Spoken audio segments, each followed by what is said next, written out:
در روزگاران قدیم مرد ثروتمند و خیری زندگی می‌کرد که همیشه درب خونش رو برای فقرای شهر باز می‌ذاشت.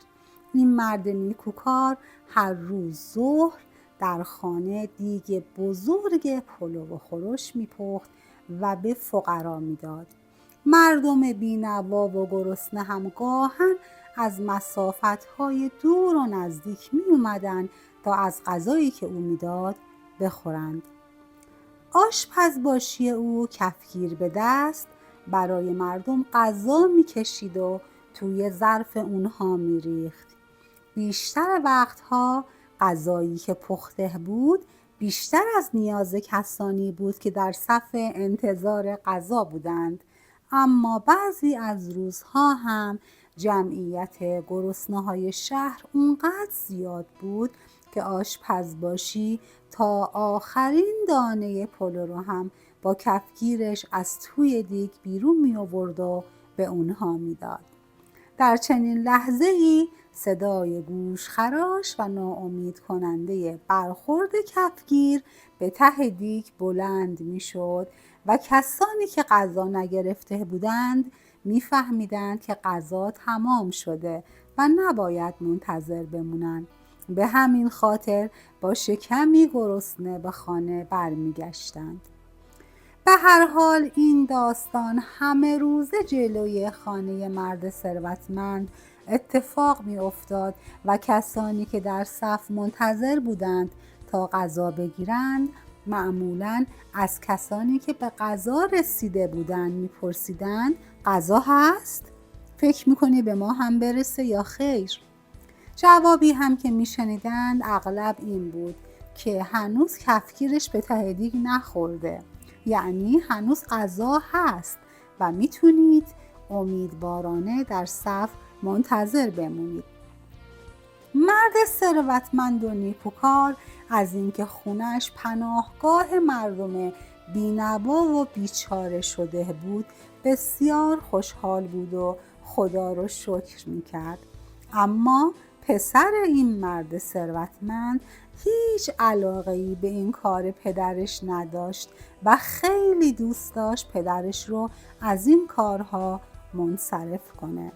خلاصه روزهای زیادی سپری شد تا اینکه مرد خیر تصمیم گرفت به سفر حج بره.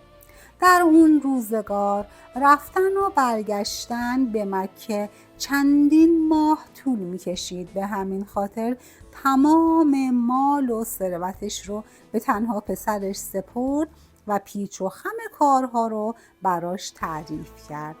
در میان حرفهاش به پسرش گفت پسرم مبادا که من برم و تو از غذا دادن به فقرا دست برداری.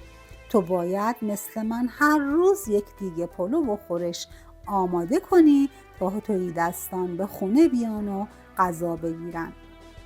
بعد از چند روز که مرد ثروتمند راهی سفر حج شد پسرش همه کارها رو به خوبی انجام داد، اما اصلاً علاقه ای نداشت مثل پدرش به فقرا غذا بده.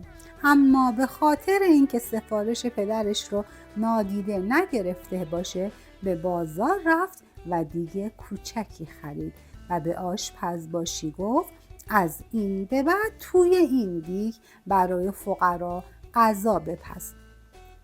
دیگه کوچک حجم زیادی نداشت. تعداد کمی که غذا می گرفتن صدای برخورد کفگیر به ته دیگ شنیده می شد و سر گرسنه ها بی کلاه می موند و باید با شکمی گرسنه صف رو ترک می کردند. بنابراین یواش یواش در شهر این خبر پخش شد که کفگیر پسر حاجی خیلی زود به ته دیگ میخوره. روزها و هفته ها پشت سر هم می اومدن و می رفتن. دیگه خونه مرد ثروتمند خونه امید گرسنه ها نبود تا اینکه خبر رسید حاجی از سفر حج برمیگرده.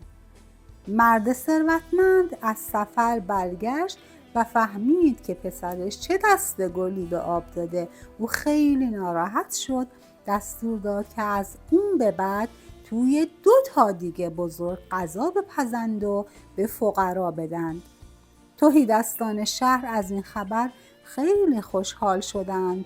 اونها وقتی به همدیگه میرسیدند میگفتند دیگه صدای کفگیر به ته دیگه حاجی رو کسی نمیشنوه.